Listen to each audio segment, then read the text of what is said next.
Hi, Mary. Hi, Kayla. Hi, Sean. Thanks so much for joining me today. Good morning. Hey, Thanks so much for having us on your podcast, which is something I never envisioned saying in my entire life. Brave new world. Well, I'm excited about it. I know a little bit about your story, and I think especially for our audience and what we do, I think it's a really interesting one. So I'm really happy to have you all here, and I appreciate you taking the time. Why don't we kind of lay the foundation here and just talk about how the company was started, and then how it's evolved across generations to become the business that it is today. And Kayla, do you want to start with that? sure. So it started over 100 years ago, but really our part in all of this is probably the last 45 years. My dad was asked to come on as the vice president by the previous owner. And he said to him, basically, it's kind of a weird story, but he met my father once. And one night he was like trying to think who could buy this or who could take over my business, who could do this. Yeah. And he said that he had a dream, and my dad's head was like popping out a balloon or something. So he called my Okay. father and he said, hey, I think this is a great role for you, all of these different things. My dad, we were all in Buffalo at the time. He was a lead at CF, Consolidated Freightways. And then he goes, no, I'm happy. I've got a great job. Everything's going well. And he was like, well, you're never going to own Consolidated Freightways. You can own this business. And Yeah. that sold him. So we moved back here to Mass. And then it was a very small company at that point, maybe 15 people altogether. I think it was about 2 million when he came on. And it just has grown over the last Yeah. 45 years. And then about 15 years ago, he said, do we want to make this a legacy business? And we all said no. And we all were we were doing our own things. We were all in different areas. And honestly, my dad is such a big figure that we were like, we can't be him. Like, that can't happen. So we were like, no, we're good.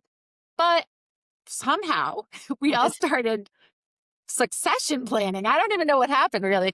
We were all just like, we were like, well, let's just meet with these consultants and let's do this. And so um in the last probably 14, 15 years, we have really started planning and kind of working with different consultants and saying, okay, this would be your role. We did a lot of personality testing, trying to see. But what we all did realize is like, yeah, we can't be him, but together we Yeah.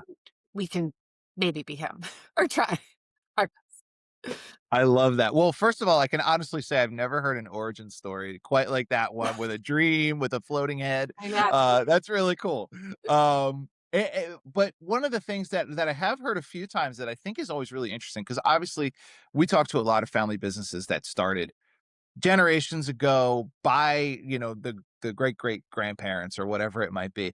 And I have heard a few stories like yours where it started with someone else. It was somebody else's business and they sold it, and then from there it becomes the foundation for a family business. And it sounds like your dad didn't set out to make it a family business at first, but at some point he realized, like, hey, we might be able to make this a legacy thing. And you all weren't exactly on board with that right away, but then you embarked on this process. And I want to talk a lot about that process, because I think that that's something that our audience is so interested in, right? And I think it's great that you guys did it over the course of 14, 15 years rather than 14, 15 months, which is what some people do. If sometimes it's 14, 15 days more like. But let's kind of lay the foundation a little bit more here. So how many family members work in the business today? So we have our dad, and we have he has 5 kids, and all 5 of us are in the business. Uh, and then in addition, we have uncles in the business. We have spouses in the business. So the number, I don't know. I guess I could quantify it, but it's a lot. Yeah. And even within our company, other employees have other family members in the business. We have about 100 employees right now. And I think when we last checked, 25% of them have another family member in the business. Mhm. Wow. So Yeah. like we have one branch where a branch manager has both his sons in the business. So yeah, it's really a family of families. Yeah, that's really cool. I love that, and that's definitely something that makes a lot of family businesses unique, is that they attract other kind of multi-generational families, who want to work there because they like that atmosphere and they like the sort of, the idea of that long view and longevity. So you have a good amount of people, as you mentioned, family members in the business, and it's a good-sized business overall. What kind of governance structures do you have in place for decision making? Like, do you have a business board? And beyond that, do you have other types of governance that help you make decisions as family members? Yeah, Sure. yeah. Go ahead, Mayor. So we have our board of directors, and almost the same amount of people are on our strategic planning board, which is we meet, we try to meet monthly, but it ends up being quarterly with just how busy things are. Yeah. And that's more strictly business wise. And then we also have our family board with just the immediate family. Awesome. Okay. Excellent. And Um, we have like bylaws, like family. Well, we have bylaws for the strategic planning board, and then we do have a family constitution that has, I don't know. Fortunately, we've never had to look at this stuff. Yeah. It's been a very smooth process yeah. so far. It's great to know it's there, but we do have a kind of a family constitution as it hopefully moves to generation 3 and all the kind of different things that can arise with that. So we do have that built, and it's just good to know it's there, I guess. Yeah. Wow, you guys have really done the work on this. This is a lot of the stuff that we, when we do these conferences or even this podcast, we kind of like recommend that families take those steps and do that. But I love that idea too, that like, if you're not looking at it all the time and having to consult your bylaws and your constitution, it probably means that things are going pretty smoothly. So I think that's a good thing to mention as well. So as we were talking about, you just entered a new chapter with this leadership transition, and I want to make sure I have this right. So each of you has a distinct role now. So Kayla, you've stepped in as CEO. Sean, you're COO, and Mary, you're CFO. And you're taking over for your dad. So before we get into like the actual succession process, how did you each determine, or how was it determined that you would take on these specific responsibilities? So I think, honestly, I think I have the most of my father's personality, meaning like I'll go out and talk to people. Yeah. I'll serve on boards. I'll do that type of thing where these two did not want to do that. Actually, Yeah. Sean's on a board. Sean, you're on a board. Two Yeah, boards. I don't enjoy it, but Yeah. But and I also think we had all, like I said, we did personality testing, we did Enneagram work, and it was one of those things like I am kind of one of my I'm a 9 on the Enneagram. I don't know if you know what that means, but it's basically the peacemaker. So I'm very much like I want everyone happy and I want to look Yeah. at the whole group. But Yeah. it's not like I have like my skill set is more like psychology and like dealing with people. So that was kind of a good fit, I think, and no one else wanted to do it. Um, Sure. but over the last, I came back here. I have a psych degree. That was my degree, and I Yeah. human resources. And then the CFO decided he wanted to retire, so I trained under him for a couple of years, and then I became the CFO and the human resources. Sorry, my voice is shaking. Wow. No And worries. Mary, so I always knew Mary would be the better CFO because she's so good with numbers. She's so good with spreadsheets. She's very what's the Detail word? oriented, I'd say. Not Like frugal, but meticulous. frugal. Like not frugal, but she is going to investigate. She's not going to let something go. Where Sure. Yeah. where I was doing dual roles for a while, and it was like if it's 5 cents off, it's 5 cents off. Right. Don't tell my dad. But so it was a natural progression. She had stepped back to be with her girls a little bit, and Yeah. now she's back, and we're training on that role, and I'm training someone on the human resources role, and so that's kind of where I ended up. And she also went to the school of Eisenberg, Business School of Eisenberg or whatever, Heisenberg School of Business at UMass, Yeah, and then Sean does everything. I know. He's I feel like he's it was honestly the chief of operations. yeah. Well, yeah, well, so we have our ERP, which is basically the software that runs the company. And if anybody wants to ever learn kind of a business soup to nuts, like we did an ERP change, and that you just raise your hand to be the project manager of that, and you will learn every facet of the business. Yeah. So Yeah. we had to do that about 10 years ago, and I didn't know what I was getting into at the time. I'm glad we're on the other side. I hope we never do another ERP change again. But it was a great kind of crash course on how all the cogs in the machine kind of click together. Uh, Yeah. so yeah, if that the kind of transition to COO, I mean, for all of us, I feel like it was very organic. Yeah. Like Mikhail putting on her HR hat for as long as she did, she was kind of just the heart of the company. She talked to all our people all the time. Uh, and married being she was ridiculous on her numbers. It just made sense there. And then the day to day, just running the business, it is all, I don't know, it all kind of felt organic. Yeah. None of this felt forced, which has been Yeah, great. I think it was almost a very natural transition, and honestly, not much has changed even with the change of the titles. It's like we've all been doing all of these things, Kayla and Sean a lot more than I have in the past couple of years because I was home with my girls, but Yeah. we've all been doing this stuff, and it's all such a team effort always that it doesn't feel as daunting knowing that we're doing it all together. It's not one, Kales has been doing the finances a lot for the past couple of years, so I still can go to her. She's right next door and Yeah. working on it together. So yeah, it takes the pressure off a little bit. Yeah.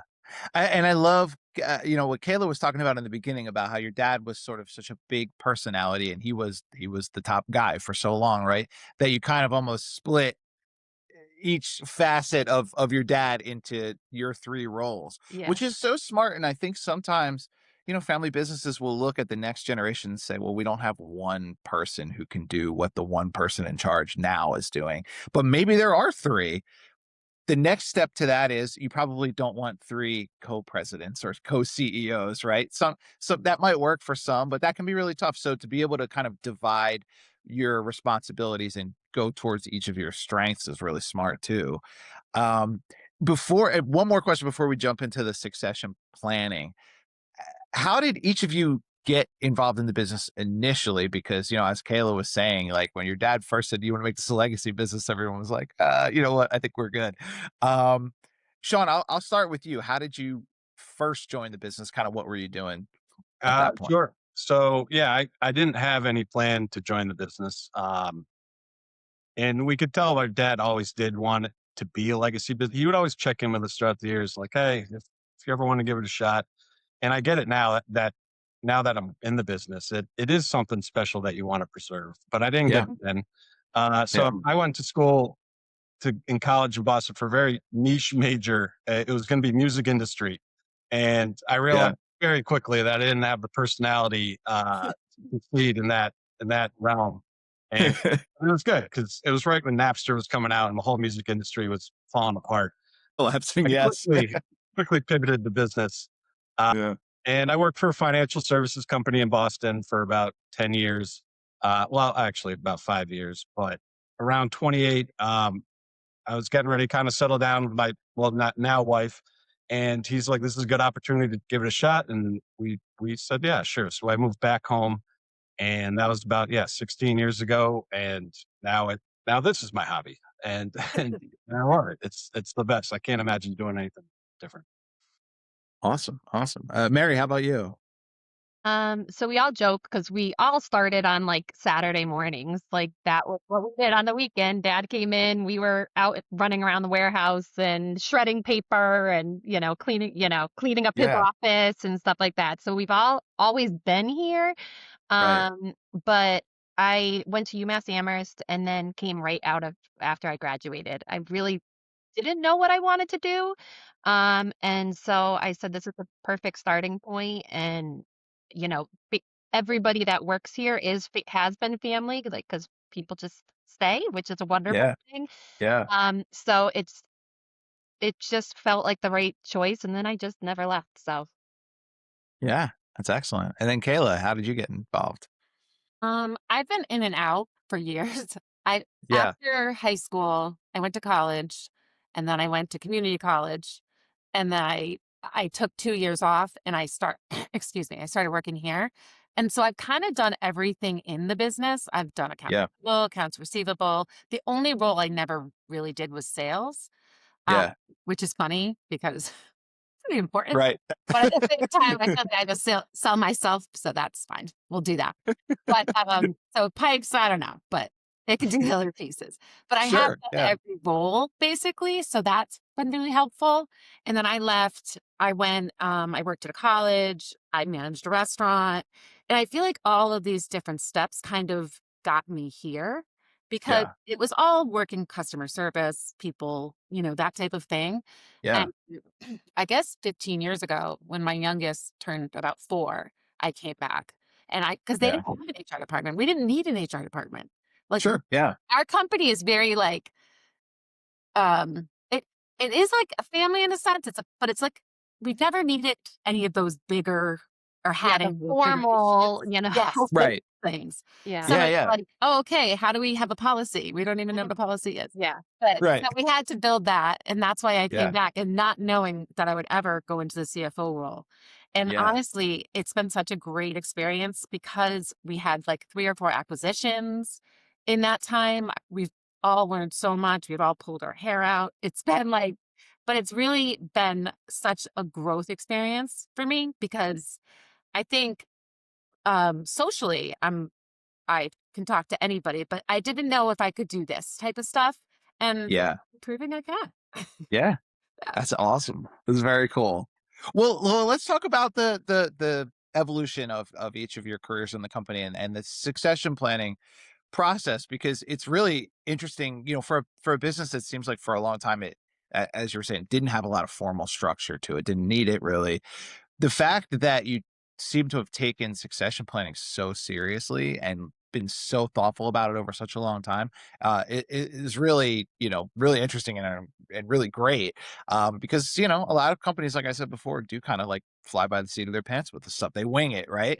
Um, how did the process get started, and then what did it involve? Like, I know you brought in some outside advisors. What would you say? You don't have to get into every detail of it. I'm Yeah. sure that would be tough to do. But what was that process generally like over all those years?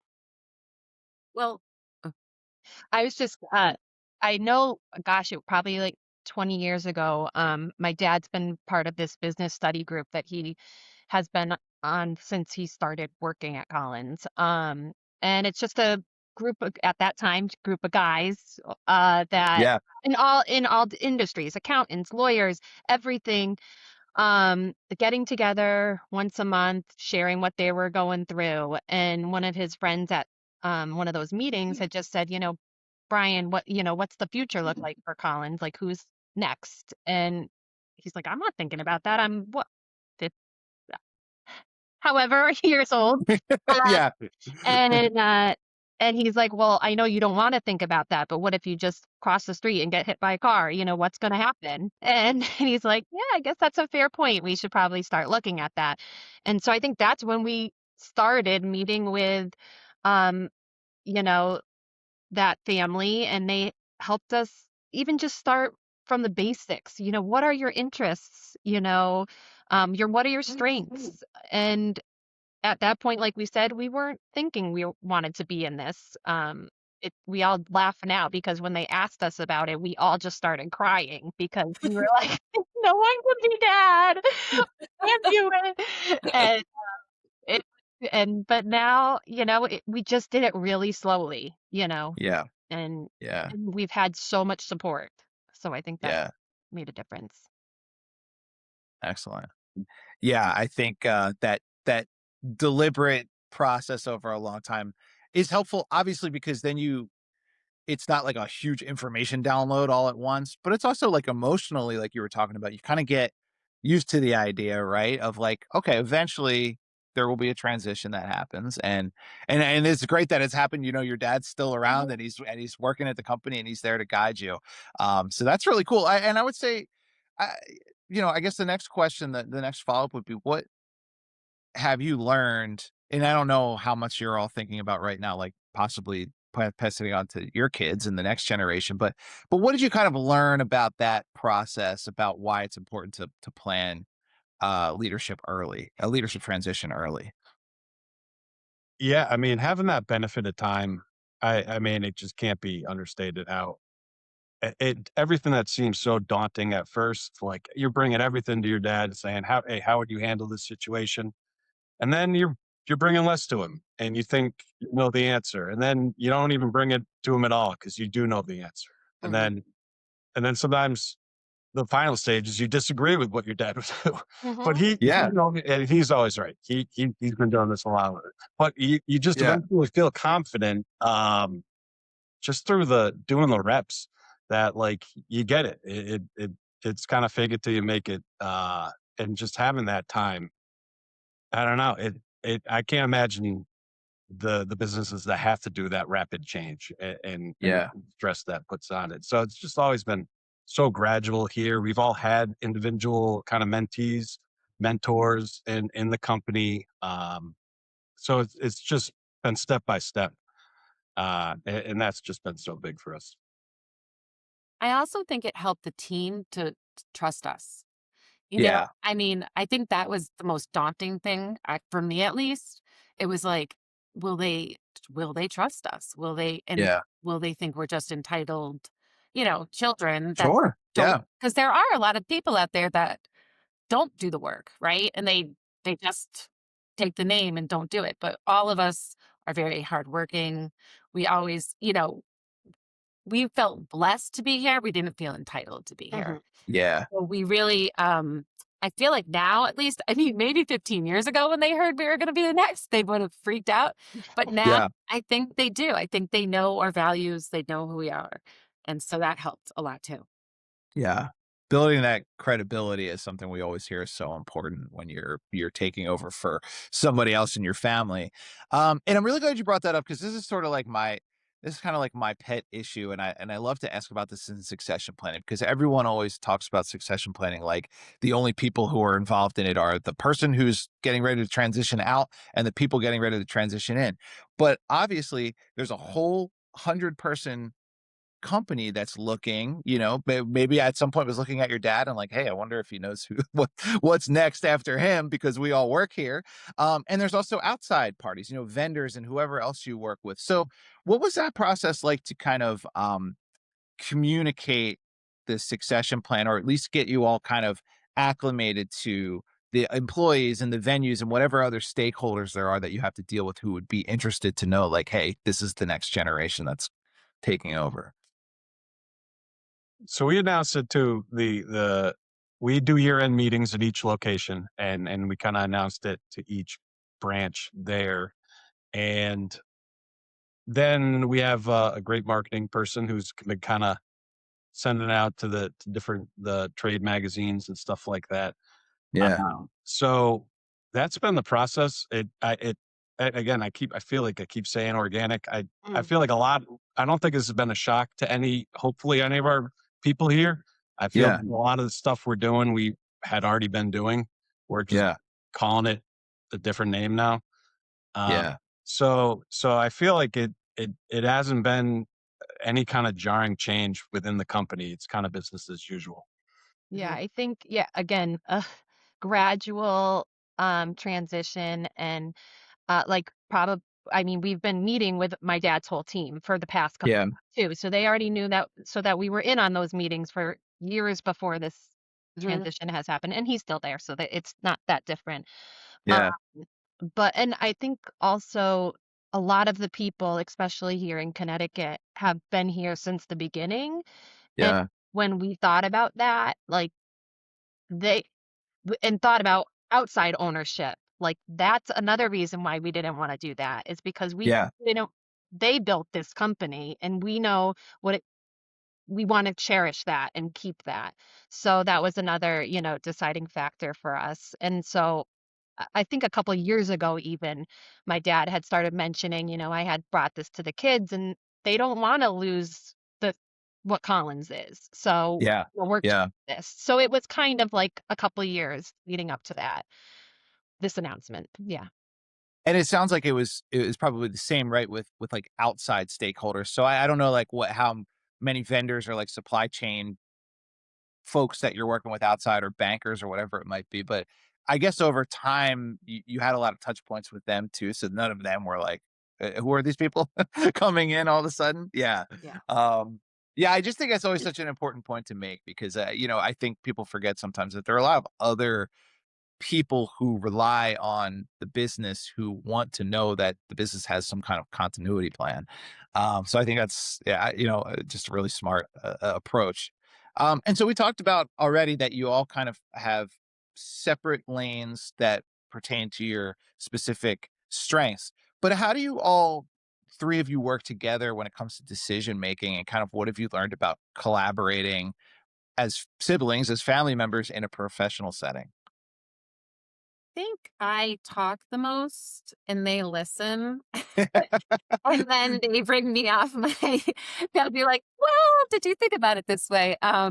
We actually I mean, I can't tell you how many people have said to us, and not bragging, but we all get along and respect each other so well. And we are very different, which is a Yeah, good thing because I'm definitely. like pie in the sky and they'll be like, "Oh, let's look at that." Or, and Sean's very not mechanical. What is it, Sean? You're very like he Yeah. needs he listens, he takes it in, and then he doesn't just like Yeah. fire whatever. Yeah. Methodical. Yeah, You know what I mean? methodical, yes. Not like yes. And so I think we all balance each other, but to be honest, we are all in our own lanes, like you Mm-hmm. said. It's everybody's always like, "You work with your family." I'm like, "Yeah, but we don't see each other. I mean, we see each other passing in the hallway, but we're all doing Yeah, our own thing." So yeah, the only time um, of course, family functions, we're always collaborating. Yeah. Uh, that's when we talk about work probably more Yeah. together, which is Outside sure. of work, what our and spouses probably definitely. hate. I know. But, Yeah. it just ends up being like that because that's Right. we all have in common. But yeah, I think we're very blessed that we all respect each other and really just want each other to win. And so we're all Yeah, trying to look at, hey, how can I help that person, or advocating for them and saying, like, Sean's got so much on his plate. We need Mm-hmm. to move something, Mm-hmm. trying to make sure that we're all supporting each other. I don't know Yeah. if that's the right answer. Yeah. If I even No, answered it the question. definitely is. Family absolutely. functions are primarily the spot we talk work. We Yeah. don't talk work at work. Right. Yeah, yeah, Ends up being any kid's birthday party or something like that. That's right. when we talk. I know, Mhm. and I think Excellent. that also made the decision for our my older brother and my younger sister. Who weren't in the business at that point, but we were. So we'd go, some family's birthday party, and we're all talking, and they're like, "Guys, we're not part of this," kind of thing. So Right. they've joined on. Bryce in Atlanta, and he's doing all of our social media and web design and all of that stuff. And then Aaron's doing a lot of the our fundamentals and our culture and handling that from afar right now. So that's been really nice to have them join in too, so we can they don't feel so out of the dark when we're talking. Yeah, Yeah. yeah. It's just like natural. That's what we go to now.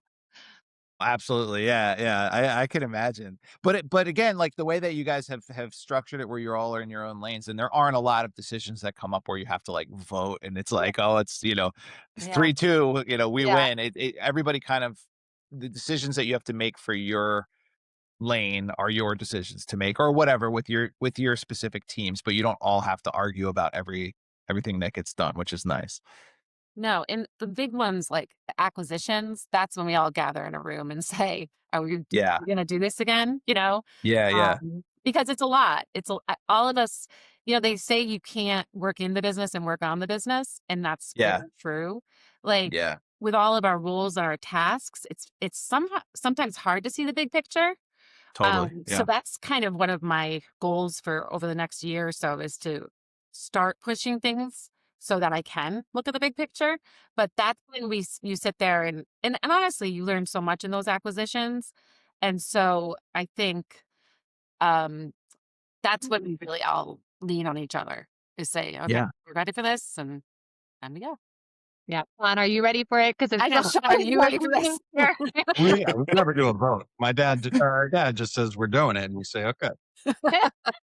There We'll you go. figure out how you do it. Yeah, Yeah, one okay. vote. We're doing it. All right. Yeah.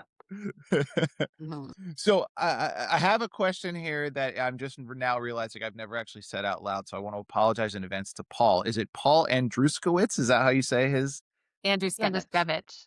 Andruskevich. Okay, Paul Andruskevich. Yeah. So he's been with the company for over 35 years, right? And he's going to continue to play a key role during this transition. I mean, the transition has already happened, but he's obviously still playing a key role in supporting it. And so how important, we talked about this a little bit earlier, the importance of his institutional knowledge and that continuity as you step into leadership.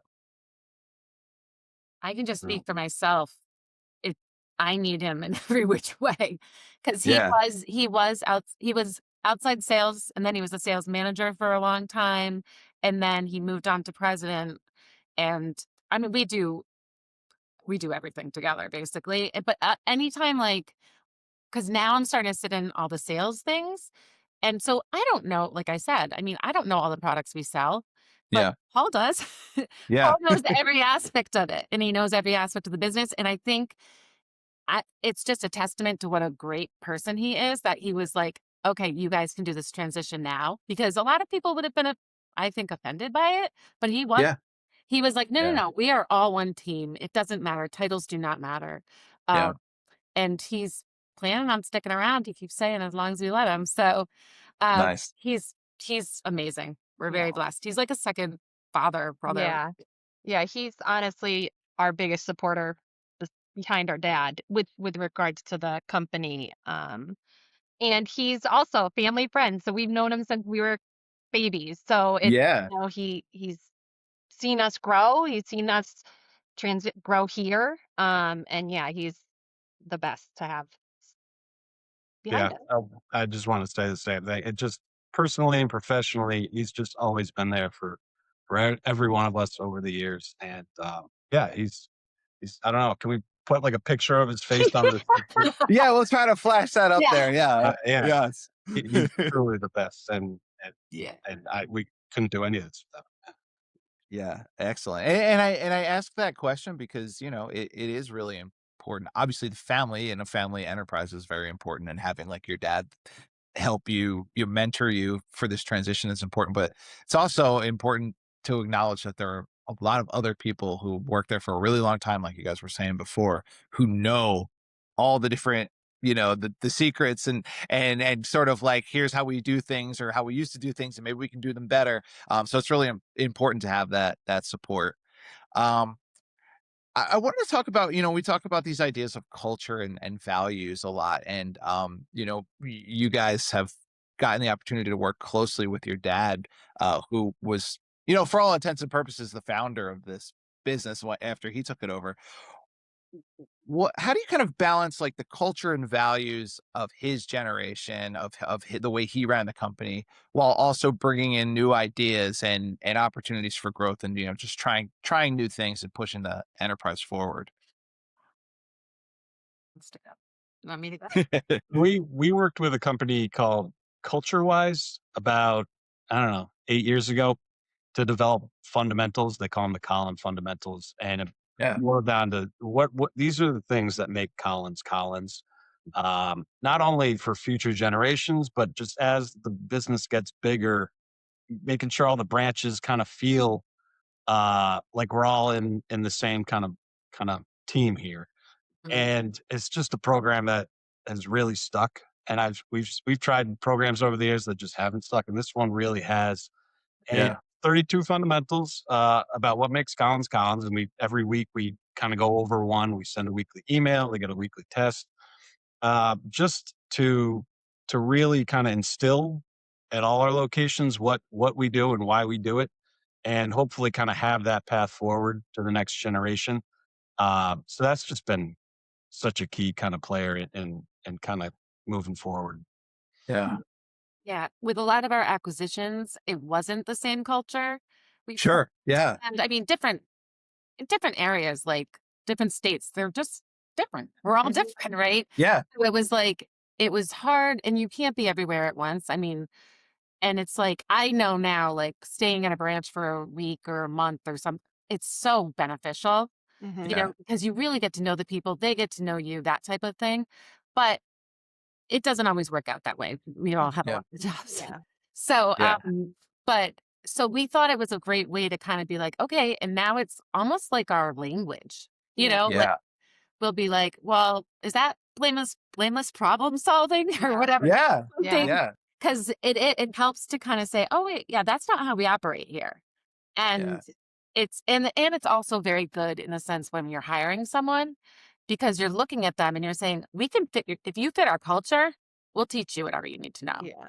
because that's the most important part. Absolutely. I love that.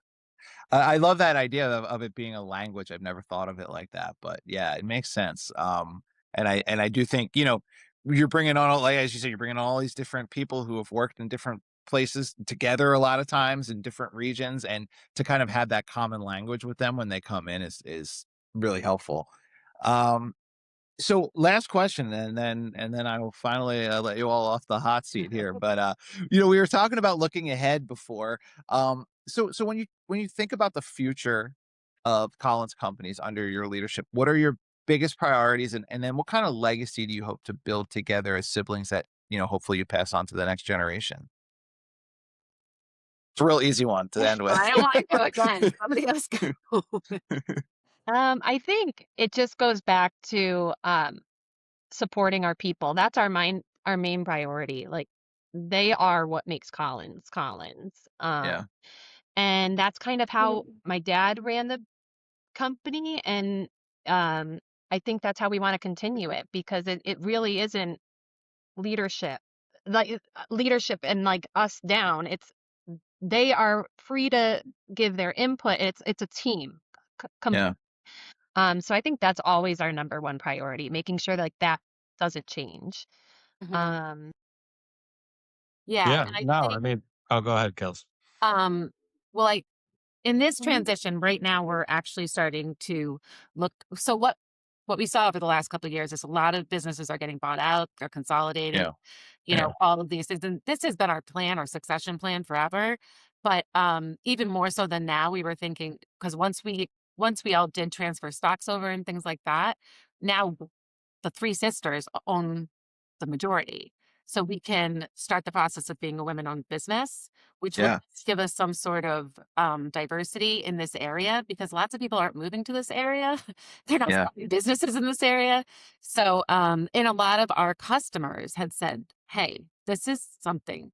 And, if this is the plan, let's do it. And so yeah, that's our, that's our next goal to kind of get there. It's been a ton of work. We'll see. Um, we're working on the approval right now.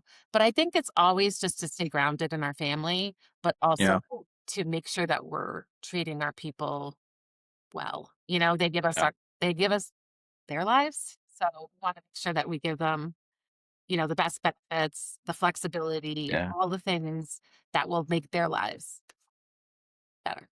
I guess. Excellent. And Sean, did you want to add anything? No, they nailed it. Like, no, Awesome. we want you to like it. It's just special, and it's something we want to preserve.